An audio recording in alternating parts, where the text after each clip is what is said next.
Alright, it is round 5 now, the third round of Standard.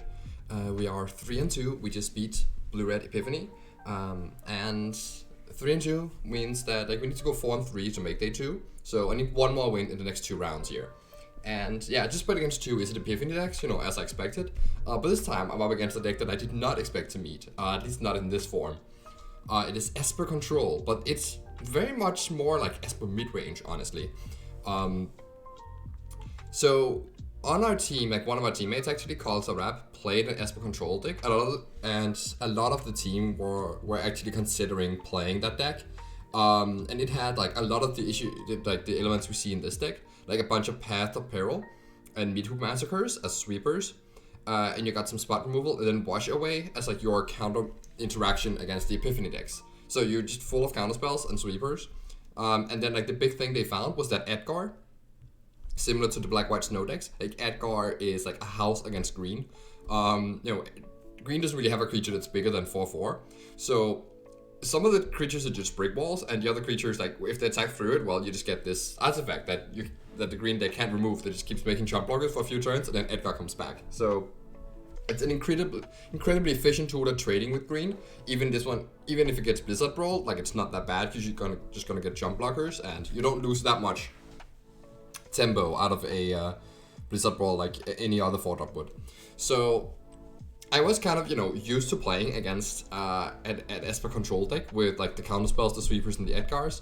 But this deck takes it to a completely other level with a lot more creatures, like Sorin, which makes vampires. This is the Count Dracula version of the Sorin, which is why I can't do the visual view, because so many of the cards here are weird versions.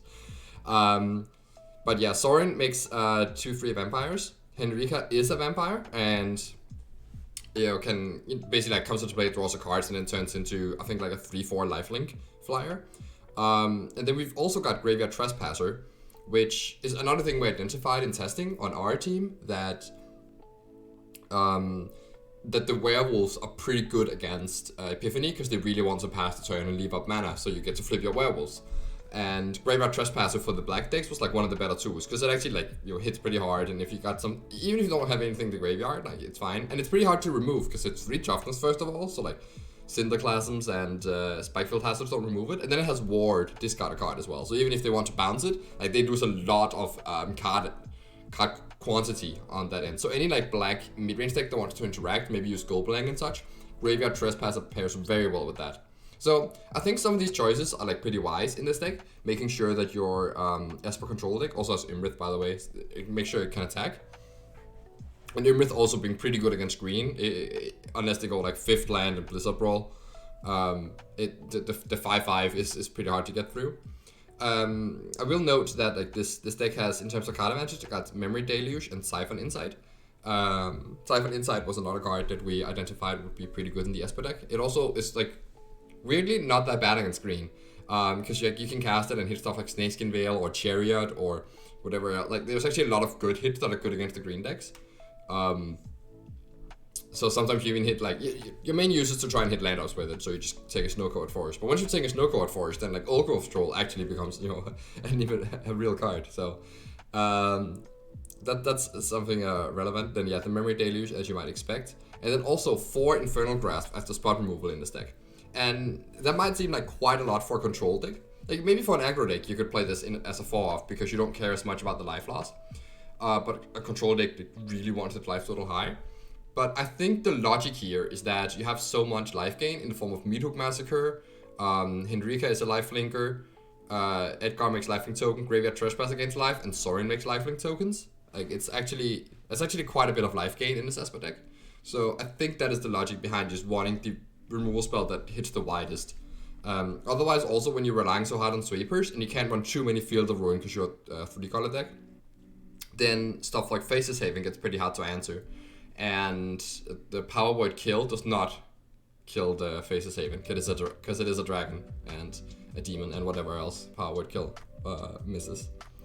So that's basically the gist of that deck. Post-board, they're not really going to have much they can bring in, maybe some Vanishing Verses and extra sweepers potentially. Maybe Malevolent Hermit, because it counters the Chariot.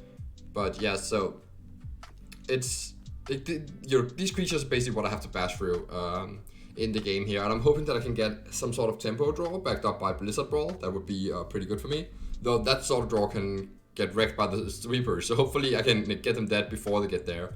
Winning the die roll should be important, because that means, I can get that tempo advantage, then I can actually start, that I won't fall too far behind if they play a Sorin. I'd actually be able to kill it immediately, for instance. Then post-board, I'm looking to not board out too many Blizzard Brawls, probably 1 or 0, and have unnatural growth as my game plan to try and go over the top of stuff like Edgar. So yeah, that is the deck, that's the matchup, that's the game plan. Let's see how it plays out here. And we are paired versus Mikulas Havlik. So I lost the die roll, again, that's the 3rd time in a row. Not bitter, not at all. It's okay, maybe we can win. We got an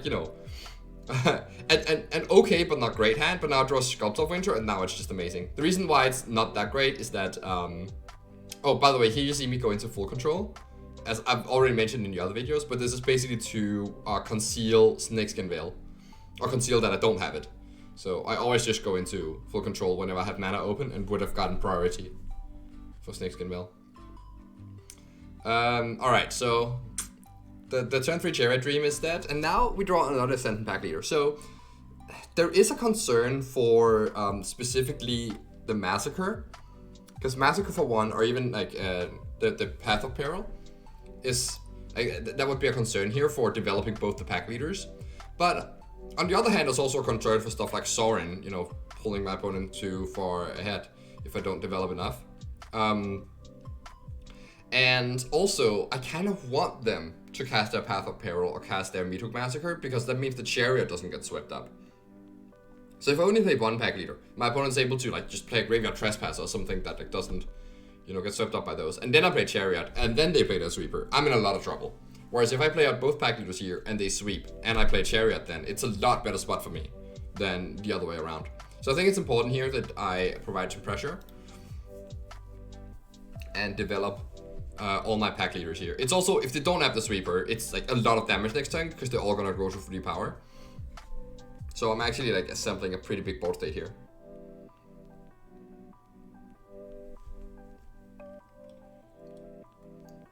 Oh, instead they have the Edgar. Hello Edgar. Okay, that is a lot harder to beat than Sorin is here, because now I can't even bash through it. I can't even draw a Blizzard Roll to get through it, but I can at least develop my board quite a bit here. Chariot adding, 11 power in total, I guess? Plus, not even considering the token, but okay, so now Sorin is good, because now Sorin makes a 3/4 lifelinker. It's gonna be pretty hard to break through here.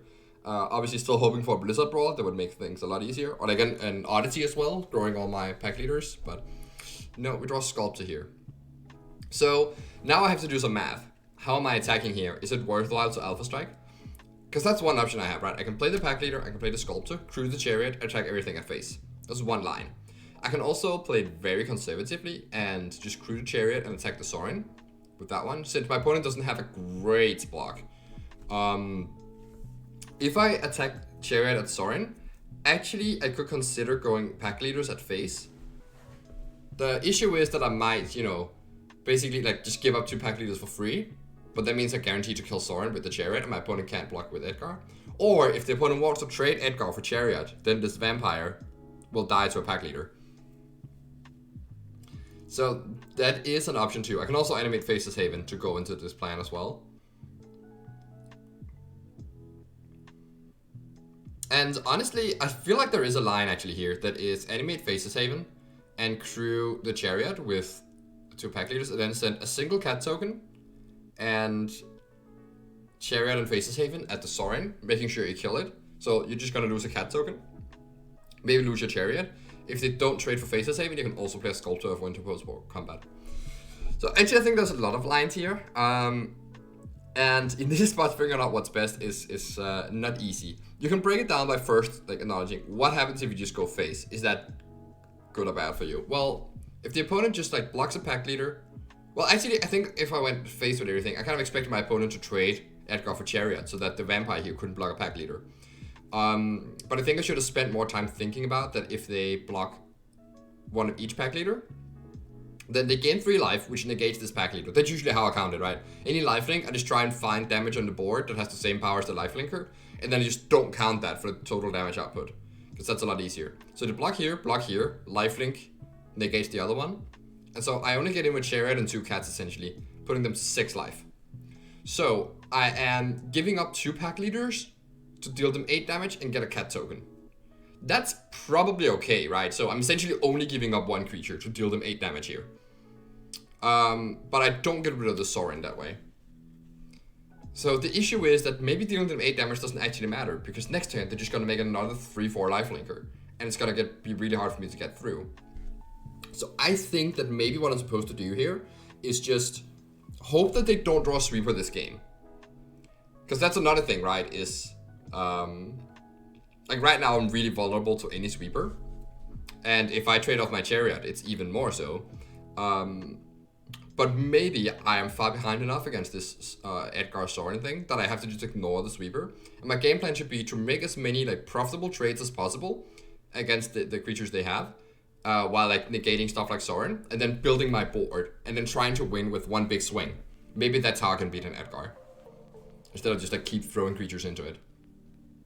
So I'm not gonna come here with a conclusion as to what the best line is.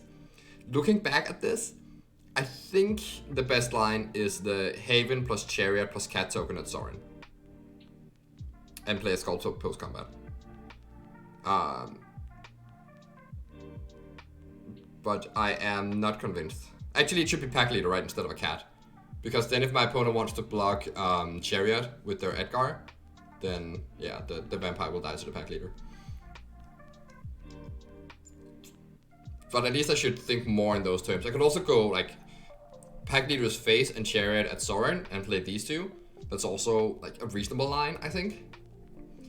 But if I do that, my opponent will probably just eat 2 Pack Leaders and like stay at 14 essentially. Sorin is dead, but I gave out 2 Pack Leaders and got a cat token.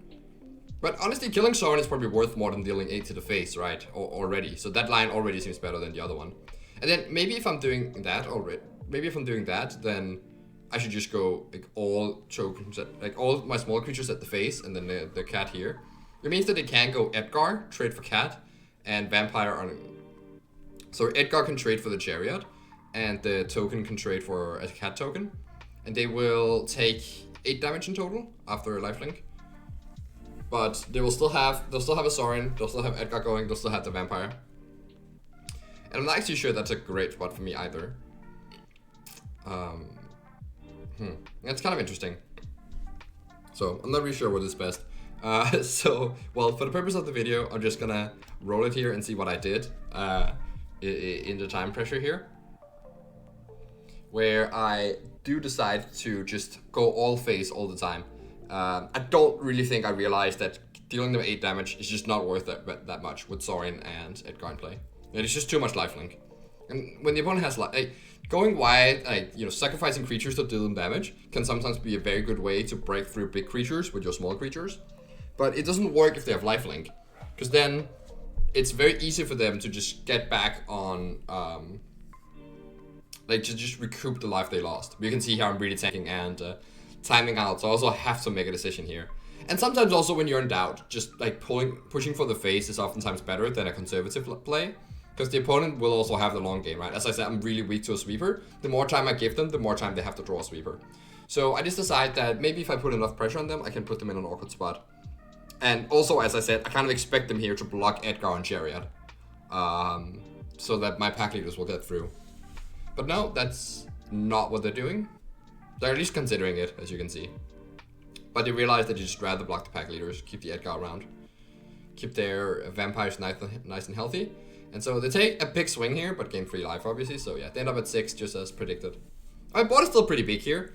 I think, if they weren't able to make like a second 3/4 lifelinker, I would have been able to break through this board. But now also Graveyard Trespasser that gains them at a point of life as well. So, okay, well that's gonna be pretty hard to break through. Oh, hold on, actually. I forgot to mention. I learned today, that Graveyard Trespasser does not have Menace.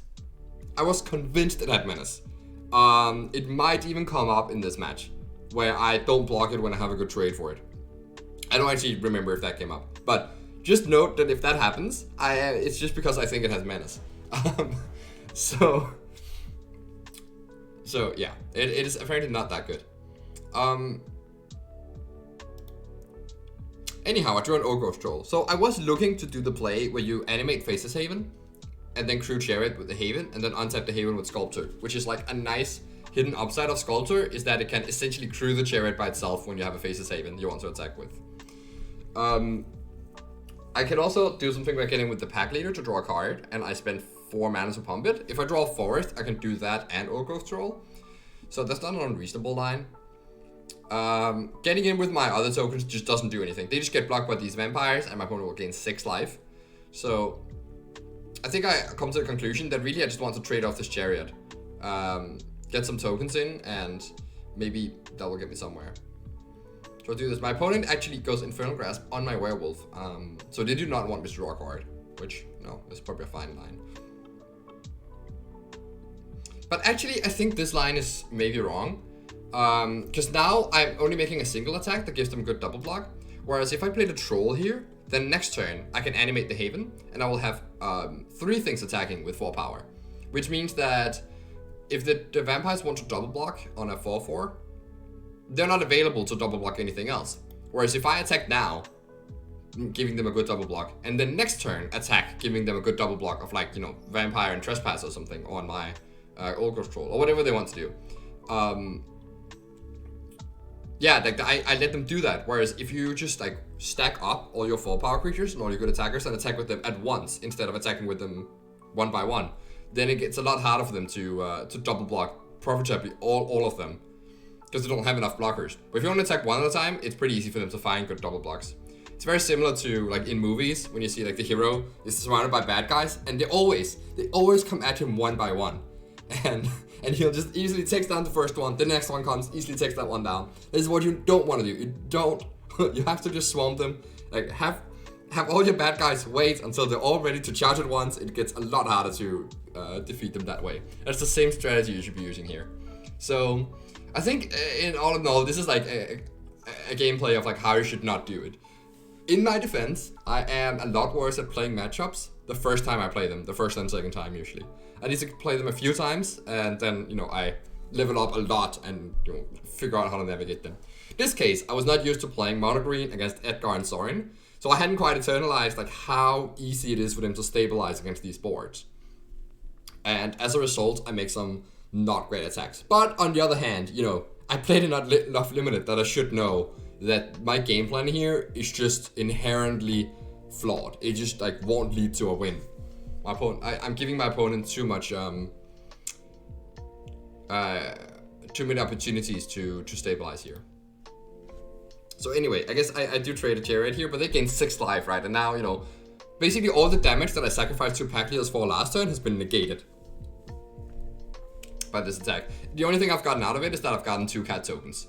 Yay, they're really great against this board, huh? And now there's a second Sorin, and yeah, we obviously, you know, read him. That's just a nice thing to do. Alright, drawing another Chariot is nice. Would have obviously been nicer if I just kept my Pack Leaders in play, so that they would all be 4/3s now. But at least I can play that here, and I can, you know, make an okay attack into Sorin here. Still attacking with my 2/2s is kind of dicey. But you could consider making an attack where you attack all of the 2/2s into Sorin and the 2 4-power creatures into face. It's not the worst, but it's not actually that good either, because the opponent will have like 6 free life gain here. So I'll only get it for 2 to the face, and I give up 4 tokens to do it. So that's just not worth it. So I think the only reasonable line is to attack with Troll and Pack Leader here, trying to trade them off. The opponent will probably double block the Troll and block the Pack Leader, which, you know, if I'd not traded off the Chariot, they would not have had all those opportunities for good double blocks. But anyway, here we are. Essentially, I really want my Troll to die, because if the Troll dies, I get to make copies of it with the Chariot. And that's maybe something, because if the Chariot starts making 4/4s, maybe I can break through this board.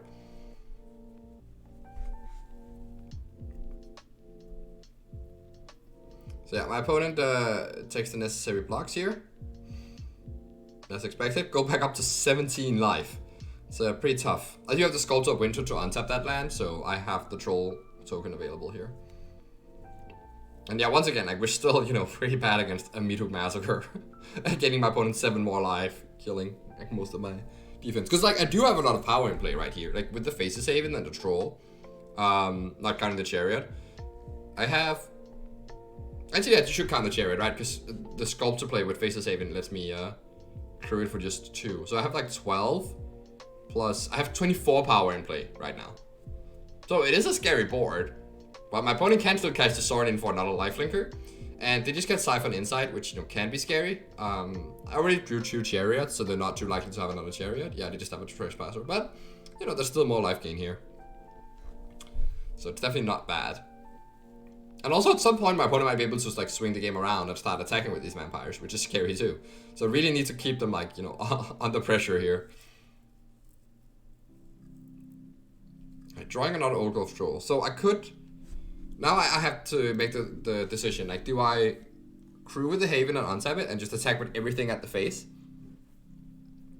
Which, I don't know. They just block 3 cat tokens, I guess, with these creatures.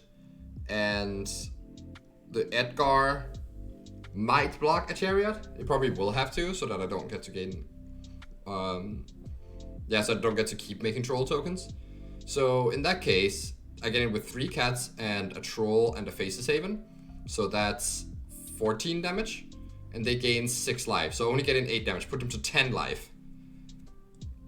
That's not the worst, right? Like giving up the cats for 10 life and I get to kill Edgar. But I'm not even sure that getting to kill Edgar is that big of an advantage. It's just I would end up with like 2 Troll tokens and a Faces Haven still, which is kind of nice. But I wouldn't have developed this Troll. So maybe we can wait a turn before we make that Alpha Strike. And we just play the Troll, crew the Chariot, and attack with Troll token and Chariot and copy the Troll token.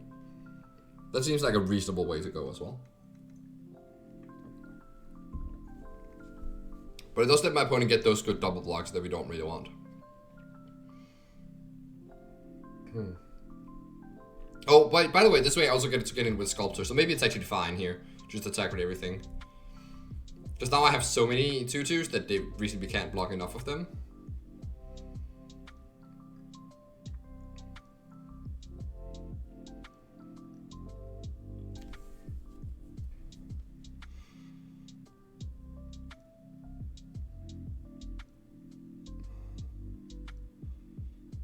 So this way at least kills Edgar and I get in for 6 damage, but oh, they have the Snakeskin Veil here that they stole from Siphon Insight. So now the Edgar survives. And now, yeah, this board does actually not look good for me. Not in any way, shape, or form. And got a Memory Deluge here, sure. I mean, why not? I'm already losing on the board here. Getting through the 5/5 is even tougher. Really needs to draw a Blizzard Brawl here. And then the opponent might even be able to get in with stuff like Trespasser and the tokens here. But by the way, this is the point where I think it has menace. So if they had attacked with Trespasser, I wouldn't have blocked it. So, and I'm also getting pretty scared of dying, right? But oh, okay, well they found a Path of Peril, so yeah. Let's just move on to the next game. So I'm not sure I could have won that game. It's pretty hard to analyze how it would have gone if I'd made better attacks. I don't think the way I tried to approach it was the right way. Especially like trading off my Ascendant Pack Leaders, which later would have grown to 4 power, was kind of egregious, I think. So yeah, if you had like a good idea of how I should have managed that, then yeah, please let me know in the comments. Anyway, for sideboarding, I also bring in Tracker because they are a control, like because it's 4 power, so it's good at breaking through the stuff, and it's a threat that like draws me a card, so. It helps me like grind through their card advantage engines. I bought in a Natural Growth to go over the top of Edgar, as I said, and I bought in some Snakeskin Veils kind of per automatic, but I think I realized that they don't actually have that much spot removal. They have 4, what's it called, 4 Infernal Grasp and 2 Vanishing Verse, and that's it for spot removal. So I realized that I shouldn't go too hard on the Snakeskin Veils. And when I'm on the play, I don't really need all 4 Blizzard Brawls, and otherwise I'm just shaving a bit here and there. I'm cutting 2 Chariots because of all their sweepers. Like Path of Peril and Meathook Massacre lands are really well against Chariot. I end up with only 2 Snakeskin Veils in my deck and having all 4 Ascendant Pack Leaders. Because I'm on the play, I figure it's just important for me to have a 1-drop here. But yeah, the thing about Chariot is if they can kill all the tokens with a Sweeper, then the Chariot itself is not actually that impressive. Here we have a nice 1-2-3. On the play, it is exactly what I want to see.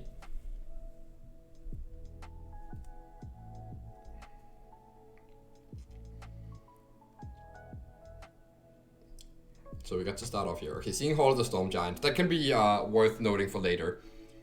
Because that card is actually pretty hard to break through once they get to 7 mana. Also, by the way, you see me again here, hold full control when I attack with a Pack Leader, even though I have the Snakeskin Veil in hand this time. This is to really disguise it here. But alright, Infernal Grasp takes care of the Pack Leader, but actually, like, because they're taking 2 damage from that, we are dealing a lot of damage ourselves.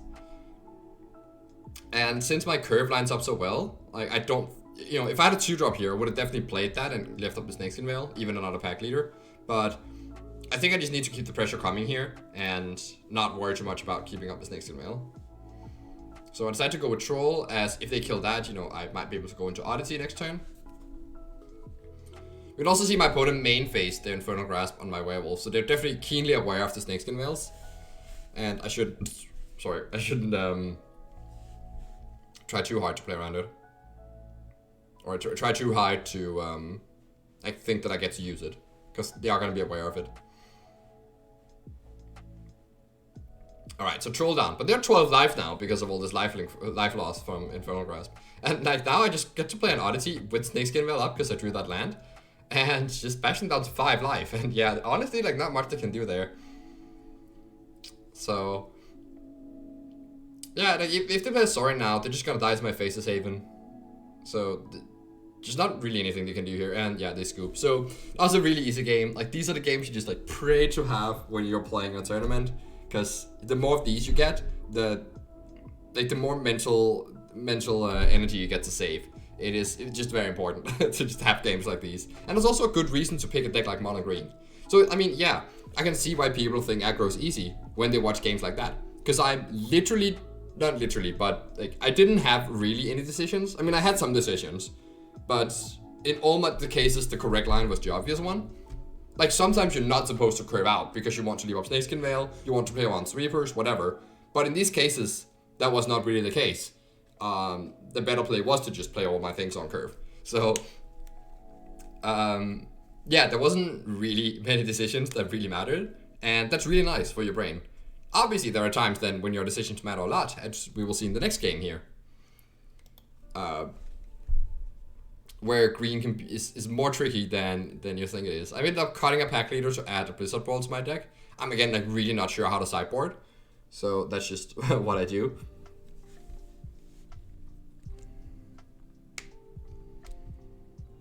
Maybe I should have cut an Unbridled Growth, but yeah, this hand is sadly unkeepable as a 1-lander.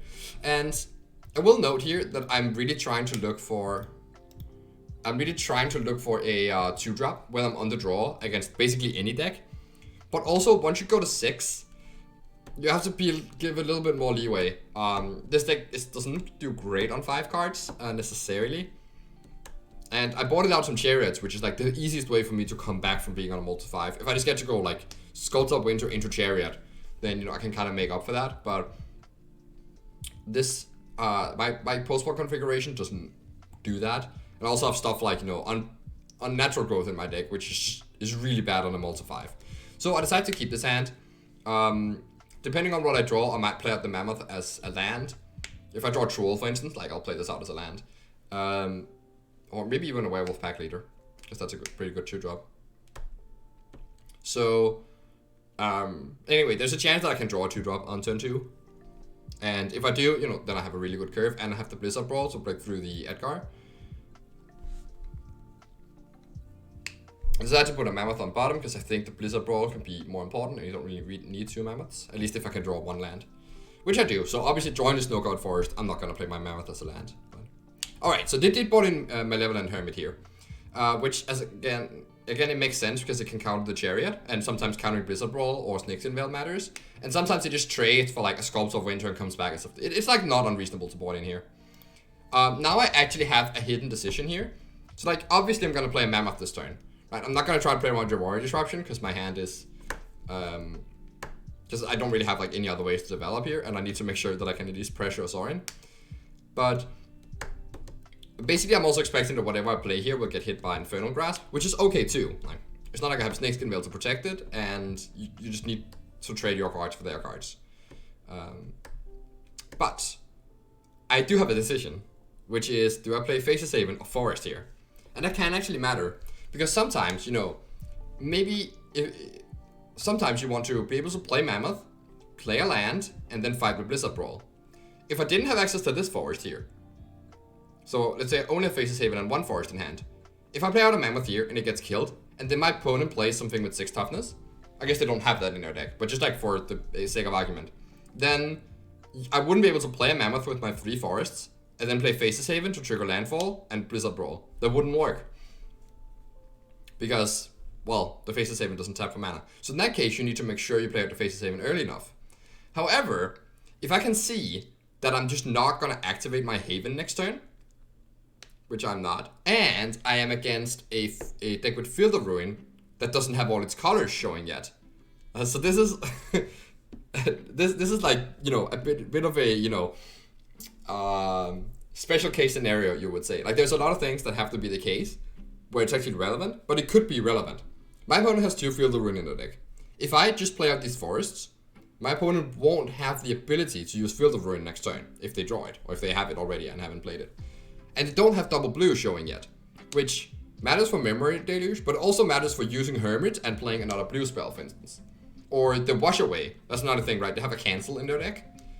They probably bought it out, but I can't know for sure. And I know that's not showing yet, so I know that if they had another blue source, they would have played it out to at least represent the cancel.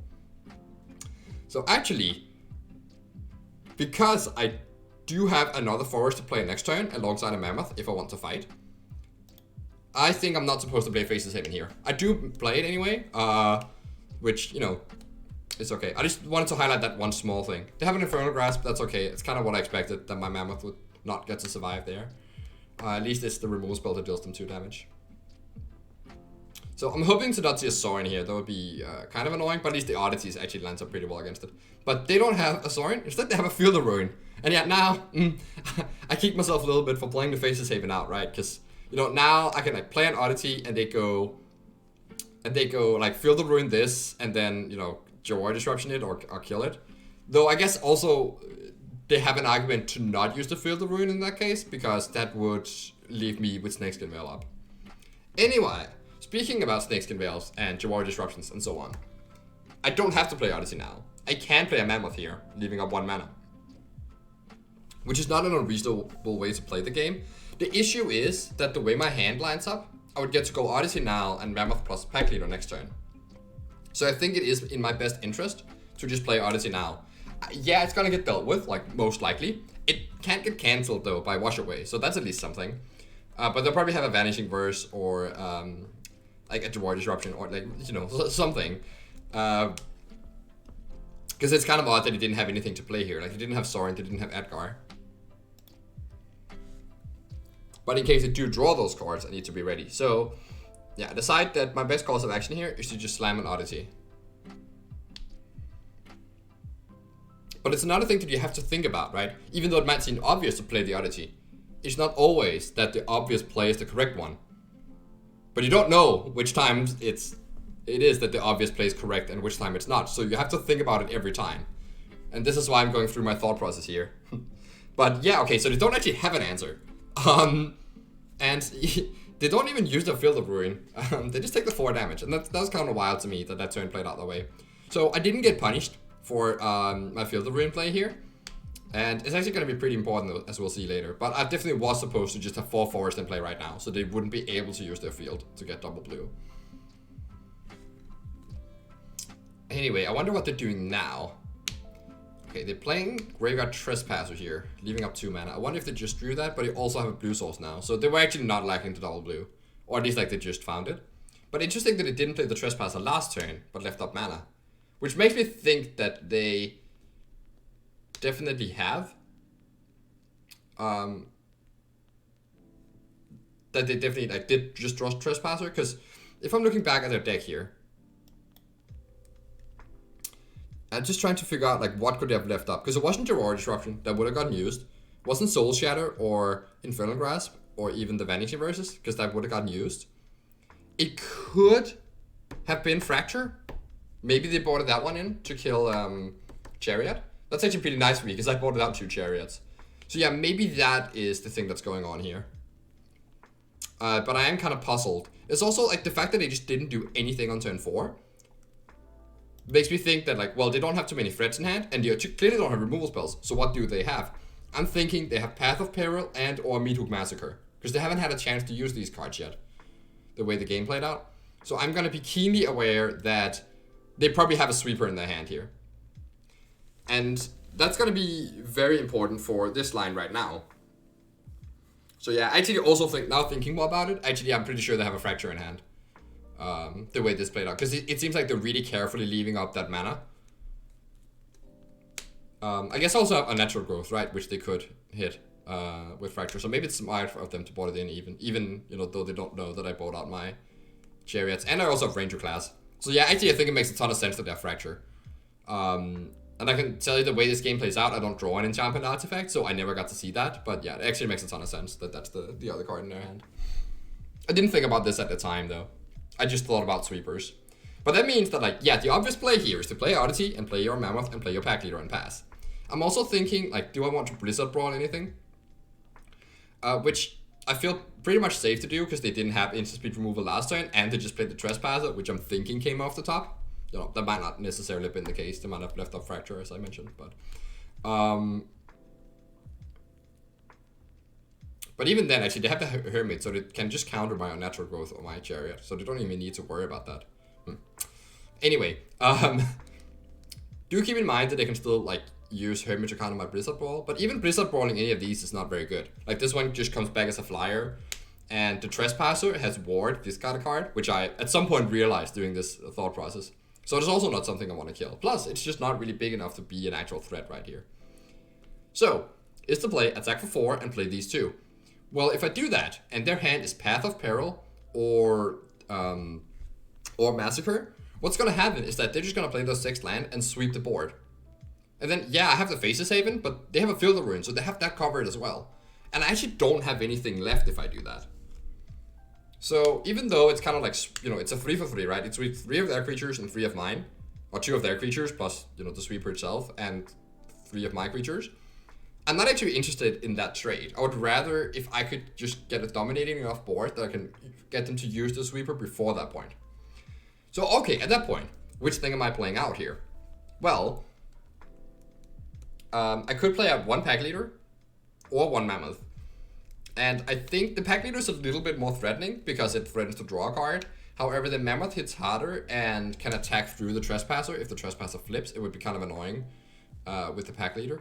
I'm also thinking that if they do have the sweeper, Pack Leader is going to be better as a follow-up. It's more of a threat in itself than Mammoth is at this point in the game.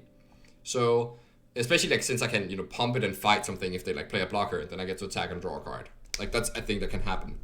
So I'm thinking that, and I'm not guaranteed to hit my land drops forever, so the Mammoth might get worse as a result. So I'm thinking that I just want to attack with Oddity here, and then play Mammoth, play my land, and pass. And also, yeah, you notice that I don't need to go into full control anymore, because I have the Faces Haven representing an activated ability. So, if I had a Snakeskin Veil in hand here, that would kind of cover it. Oh, there's also another line I have, by the way, animating the Haven and attacking with that too. But since they have this easy block with Trespasser, it's not that great. I do think a reasonable line could be to use Blizzard Brawl to kill the Trespasser, discarding a forest, and then animating the Haven, and you get in for 9. That's actually not the worst here, right? They go to 6 life, and then they kind of have to sweep, and then they're in a lot of trouble.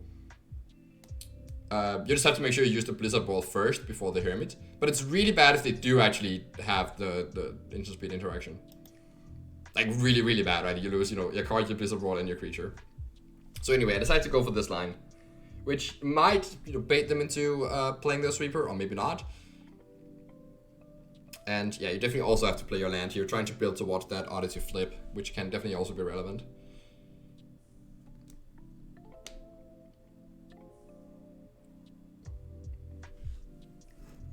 I'm still thinking really hard here if I want to play the pack leader out. Just obviously all that reasoning I just said, like that's what I'm working through at the moment. And like deciding, just evaluating how good is it for me if they just untap and play a Meathook Massacre. Is it worthwhile? And I decide in the end that it's not worth. But I am also a bit scared of their attacks here. At least like there's no creature in the yard, so the Graveyard Trespasser doesn't drain. But again, I'm thinking it has Menace, so I'm thinking it can just get through here. And a Meathook Massacre would also deal some extra damage to me. Anyway, they just play a land here and don't attack and just pass. Alright. This, makes my alarm bells ring. Now I am sure that they have the Sweeper in hand. Path of Peril or Meathook Massacre. The passing the turn here means that this flips into a 4/4, which is actually also pretty good here because it kind of makes the Oddity unable to trade with it. I do draw Snakeskin Mail, so I could kind of set that up where I, where they just block with the Glutton and I use Snakeskin Mail to save it. That's not unreasonable, though it is a bit scary to do into all this open mana. Like now they could have Memory Deluge into finding a removal spell, for instance. So I have to be a little bit careful here. What I am thinking here is also the Snakeskin Veil here actually has the ability to protect my Faceless Haven. And they're going to be really interested in using the Field of Ruin to get rid of my Faceless Haven if they have a Sweeper in hand. Maybe their hand is like Memory Deluge and a Sweeper, for instance. And they would really love to be able to go end of turn, Field of Ruin, and then Memory Deluge. So I need to make sure that I can use the Snakeskin Veil to protect it. However, like basically by animating the Haven in response to their field, and then using the Snakeskin Veil. So I can't just, if I animate the Haven right now, they're just going to Field of Ruin it. And I'm not going to be happy about that in response. So I would need to like just make sure they do it end of turn where I can animate the Haven. The issue is that they have this Hermit in play, which can counter the Snakeskin Veil. So what am I to do? There's also the like Oddity, which I don't really want to trade for the Glutton.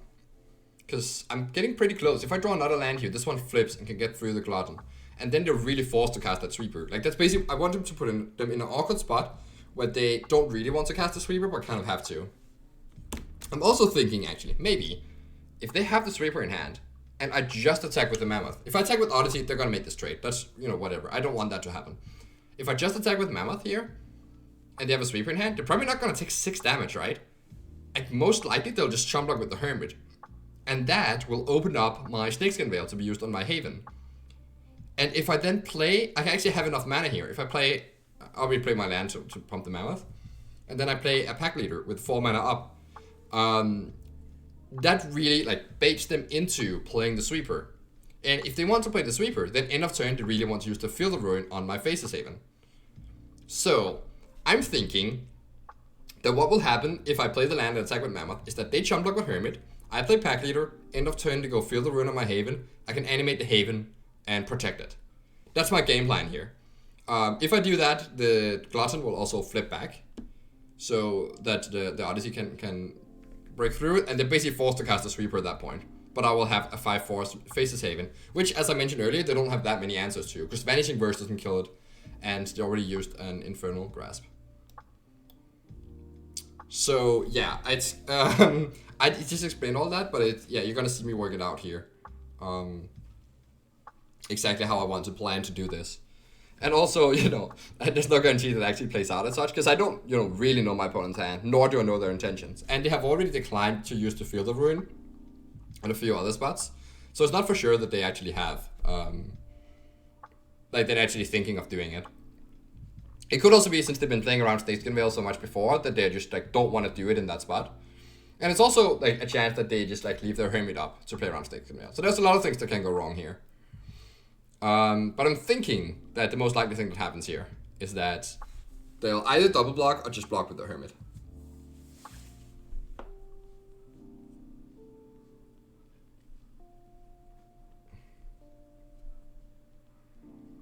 Alright, so they block with the Hermit.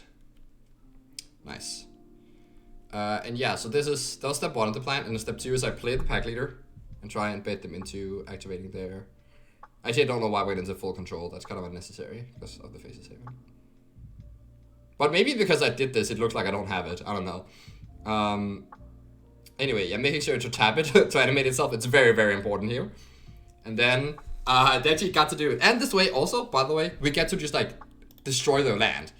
Because if faces say the field rune is gone, they don't get to use the memory deluge, which they might have had.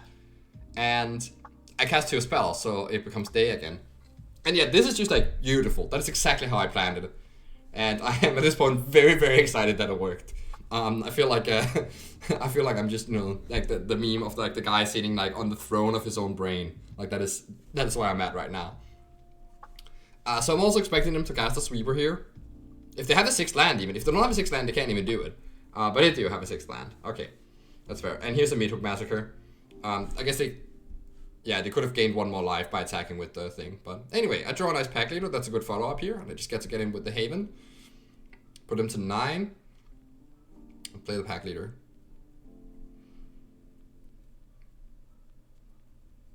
Alright, so here they have a Sorin. That's okay. My things are bigger than that. And I can fight the Vampire. And they got Benevolent Geist. So that's okay. It's just... Oh, wow. Okay, second Blizzard Brawl. So now I have lethal, right? I can go Animate Haven. It's a 5 power. Pack leader is 3. +1/+1, so that's 10 damage in total. But they are gonna gain 2 life when I fight the Vampire. So I don't quite have lethal here. So now the question is, do I put them to 1 life and lead them with the Sorin? Or can I do it in an efficient way where I can kill the Sorin as well? And yeah, I actually can. You can just see it play out here.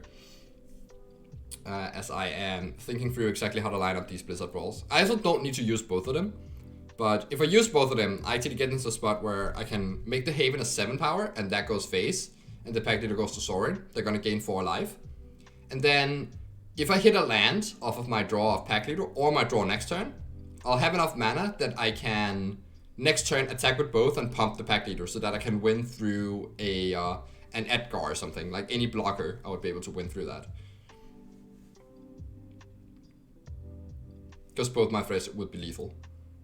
If I put them to 4 life here. So that seems pretty good to me. And even if they, and I drew the land, so that's beautiful. And even if they have like a removal spell here, and they gain 1 life, then, you know, the Haven will still be enough to kill them at 5 power. So yeah, I was able to win this round here. And I will say, after that turn there, where I planned everything out and it worked out as intended, like obviously you know, like now I'm just narrating on a video, so I could have just like set that up and like said, well, I know what's gonna happen, so this is why I made that play. But honestly, like that was what was going through my mind at the moment. And I felt so smart when that happened. And I was really, really excited to win this match. Also because it secured me into day 2. And out of fear of losing out on any monetization on YouTube, jokes, not that I'm getting that anyway. This is this was my reaction after winning the round. Like literally, this is what I said. I could not control myself. I was just so excited that I just yelled at my screen and punched the wall. So that was very neat. I do think that rewatching the match, there's definitely some mistakes. Especially like, actually this could have all gone wrong if my opponent had just remembered to use their Field of Ruin on my Haven that one turn. On turn 4. Because I exposed my Haven too early. So yeah, and not a small thing you need to be careful of.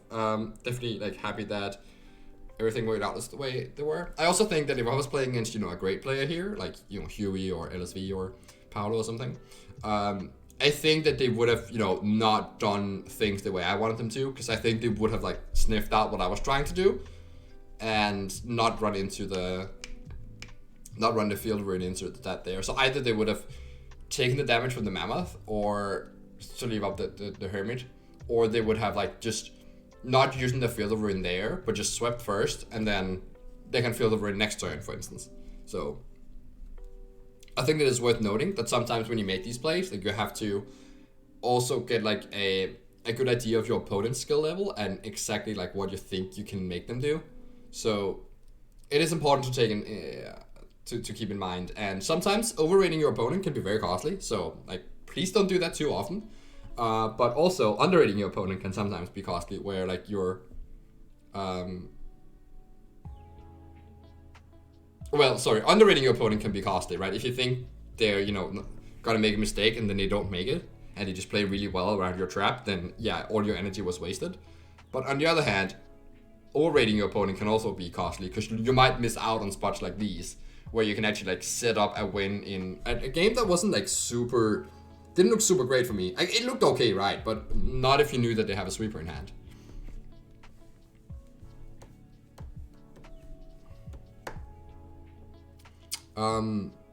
But yeah, that was the round, and it really excited here to be 4-2 now into day 2. Hopefully I can win the last round.